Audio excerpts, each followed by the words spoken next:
Hello నమస్తే welcome back voice of అమ్ములు నేను మీ విజయలక్ష్మి అండి. ఈరోజు మన ఛానల్ నుంచి ఈజీగా ప్రిపేర్ చేసుకునే బ్రేక్ఫాస్ట్ ఏదైనా ఉందంటే ఉప్మా. చాలామంది ఇష్టపడరు కదా ఉప్మా అంటే, కానీ నేను చేసినట్టు చేసి ఒకసారి మీరు తినండి. మర్చిపోలేని ఉప్మా అయితే మీరు తింటారండి. అంత టేస్ట్గా ఉంటుంది. మళ్ళీ కావాలని అమ్మ చేత చేయించుకొని తినే ఉప్మా నేను మీకు ఎలా చేయాలో చేసి చూపిస్తాను. ఇప్పుడైతే ఒక కప్పు సుజీని తీసుకోండి, బొంబాయి రవ్వని తీసుకొని ఈ విధంగా వేయించండి. దాంట్లో కొంచెం జీలకర్ర వేసుకోండి, ఒక అర స్పూన్ జీలకర్ర వేసుకొని ఈ విధంగా వేయించుకోండి. మరీ మాడకొట్టద్దండి, లైట్గా వేయించుకొని మనమైతే దీన్ని ఒక సైడ్కి పెట్టేద్దాము. ఉప్మాని కొంతమంది ఇష్టపడతారండి, కొంతమంది ఇష్టపడరు. కానీ ఇష్టపడిన వాళ్ళ కోసం అయితే ఈ విధంగా మీరు చేసి పెట్టండి, సూపర్ టేస్ట్గా ఉంటుంది. ఏదైనా మీరు చిన్న చిన్న ఫంక్షన్స్ కూడా ఉప్మాలు చేసుకుంటూ ఉంటారు. ఎక్కువ మంది జనం వచ్చినా మీకు టైం లేకపోయినా ఉప్మా ఎక్కువగా మనం చేసుకుంటూ ఉంటాం. కానీ ఉప్మా టేస్ట్ వేరే ఉంటుందండి. అది ఎలా చెయ్యాలి అనేది మనం తెలుసుకొని చేసుకున్నట్లయితే సూపర్ టేస్ట్గా ఉంటుంది. దాన్ని మీరు ఉప్మానైతే ఈ విధంగా తయారు చేసుకోండి, చాలా బాగుంటుంది. ఇప్పుడైతే మనం ఒక సైడ్కి అయితే పెట్టేస్తున్నాం కదండి.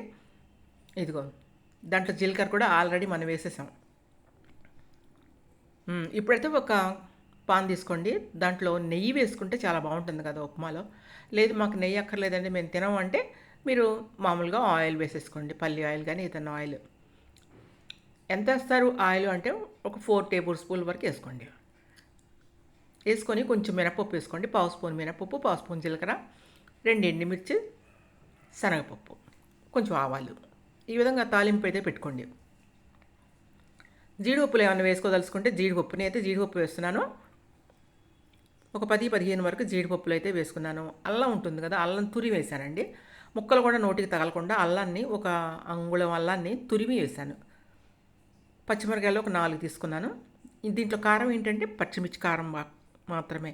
ఇంకొంచెం మీరు కారం ఎక్కువ తినాలి అనుకుంటే మాత్రం ఇంకొక 2 ఎక్స్ట్రా వేసుకోండి. కారం తక్కువ తినాలి అనుకున్న వాళ్ళు ఒకటి తగ్గించేసుకోండి. నేనైతే 3 పచ్చిమిరకాయల వరకు కూడా వేసానండి. ఒక కప్పు సూజీకి, కప్పు అంటే అది పావు ఉంటుందండి, 250 గ్రామ్స్. ఇప్పుడైతే మాత్రం మనం వేయించుకుంటున్నాం కదా, ఇదిగోండి ఈ విధంగా అయితే మీరు వేయించుకోండి. కొంచెం కలర్ చేంజ్ వరకు వేయించుకున్న తర్వాత పాలు ఒక కప్పు పోసుకోండి. మనం ఏ కప్పుతో అయితే సూజీ తీసుకున్నామో అదే కప్పుతో అయితే పాలు ఒక కప్పు, 3 కప్పులు వాటర్ తీసుకోండి. మొత్తం కలిపి 4 కప్పులు పోయాలన్నమాట. పాలు వేయటం వల్ల టేస్టీగా ఉంటుందండి. మీరు ఇంకా మర్చిపోలేరు ఈ ఉప్మాని, అంత బాగుంటుంది. మళ్ళీ మళ్ళీ చేసుకొని తినాలనిపించే ఉప్మాని మీరు చూస్తున్నారు ఇప్పుడు. తప్పకుండా అయితే మాత్రం ఈ విధంగా అయితే మీరు ప్రిపేర్ చేసుకోండి. మిల్క్ పోస్తే చాలా బాగుంటుందండి సుజీలో. ఇప్పుడు నేనైతే 3 గ్లాసెస్ పోసానండి వాటర్. సాల్ట్ వేయొద్దండి దాంట్లో. ఆ మిల్క్లో సాల్ట్ వేసారనుకోండి మిల్క్ బ్రేక్ అయిపోతుంది. కాబట్టి మీరు ఏం చేస్తారంటే సాల్ట్ని మీకు ఎంత సాల్ట్ కావాలో అంత రవ్వలో యాడ్ చేసుకోండి. ఇప్పుడు మిల్క్ని మరకనిద్దామండి.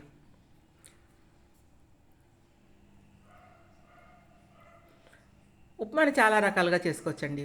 ఉప్మాని మనం పొడి పొడి ఉప్మా చేసుకోవచ్చు, పసుపు వేసుకొని చక్కగా చేసుకోవచ్చు. చాలా రకాల ఉప్మాని మనం ఈ సుజీని ఉప్మాని చాలా చాలా రకాలుగా చేసుకోవచ్చండి.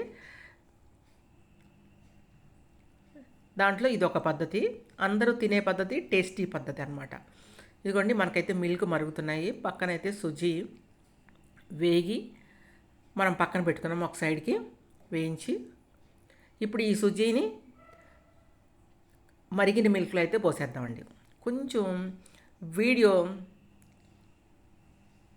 ఇదిగోండి వీడియో స్కిప్ అయిందండి, దానివల్ల మీకు వేసి కలపటం అనేది నేను చూపించట్లేదు, వెయిట్ని చూపించట్లేదు.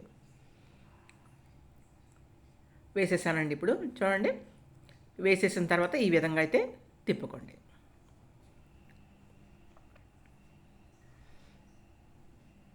మీకు ఇంక గడ్డలు కట్టే ఛాన్స్ అయితే ఉండదండి మనకి, ఎందుకంటే పోసేటప్పుడే జల్లులాగా పోసాను నేను, దానివల్ల గడ్డలు అయితే కట్టదు. ఈ విధంగా అయితే మనం ఒక 5 నిమిషాలు ఇలా పెట్టుకున్నాం అనుకోండి, మొత్తం వాటర్ అంతా ఎవాపరేట్ అయిపోతుంది. ఈ విధంగా టేస్టీగా ఇది ఆ ఉడికినప్పుడే దాని టేస్ట్ అండి. అలా ఉడికినప్పుడే మీకు ఉప్మా టేస్ట్ తెలుస్తుంది. రవ్వ ఉడకకుండా పొడి పొడిగా చేసుకునే దాంట్లో అంత టేస్ట్ ఉండదు కానండి, ఇట్లా బాగా ఉడికినప్పుడే దాంట్లో అదిరిపోయే టేస్ట్ అయితే మీకు వస్తుందండి. ఇంకా మర్చిపోలేరు ఉప్మా మీరు తిన్నారంటే. పిల్లలు, పెద్దలు ఇష్టంగా తినే ఉప్మా అండి ఇది. తప్పకుండా మీకు నచ్చినట్లయితే మాత్రం మీరు ఒకసారి అయితే ట్రై చేయండి. ట్రై చేయగల ఉప్మా అండి ఇది. చూసారు కదా ఎంత బాగుంది. ఒక్కసారి మూత పెడదామండి, ఒక్క నిమిషం.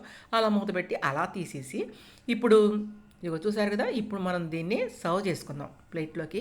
వేడి వేడి ఉప్మా తింటే బాగుంటుంది. అదే చల్లగా తిన్నా కూడా బాగుంటుంది. మీరు ఎట్లా తిన్నా కూడా ఈ ఉప్మా బాగుంటుందండి. చూసారు కదా, అయిపోయింది ఉప్మా. ఇంకా మనం ఇంక దీన్నైతే ప్లేట్లోకి అయితే సర్వ్ చేసేసుకుందాం. దీంట్లో మీరు చట్నీ వేసుకున్నా పర్వాలేదండి, లేదా మీరు షుగర్ వేసుకొని తిన్నా బాగుంటుంది, లేదు ఉట్టి తిన్నా కూడా. మనం కారం వేసాం, కారం ఉప్పు అన్నీ వేసాం కాబట్టి మనకి చాలా చాలా బాగుంటుంది. ఈ విధంగా ప్లేట్లో సర్వ్ చేసుకోండి. టేస్టీ టేస్టీ ఉప్మాని మీరు కూడా అయితే తయారు చేసుకోండి. ఎవరైనా నా ఛానల్ కొత్తగా చూస్తుంటే సబ్స్క్రైబ్ చేసుకోండి. సబ్స్క్రైబ్ చేసుకొని మీకు వీడియో నచ్చినట్లయితే లైక్ చేయండి. పక్కన ఉన్న బెల్ ఐకాన్ మీద మీరు క్లిక్ చేసినట్టయితే ప్రతి ఒక్క వీడియో, నేను పెట్టిన వీడియో మీకు అప్డేట్కి అయితే మీకు వస్తుందండి, చూడవచ్చు.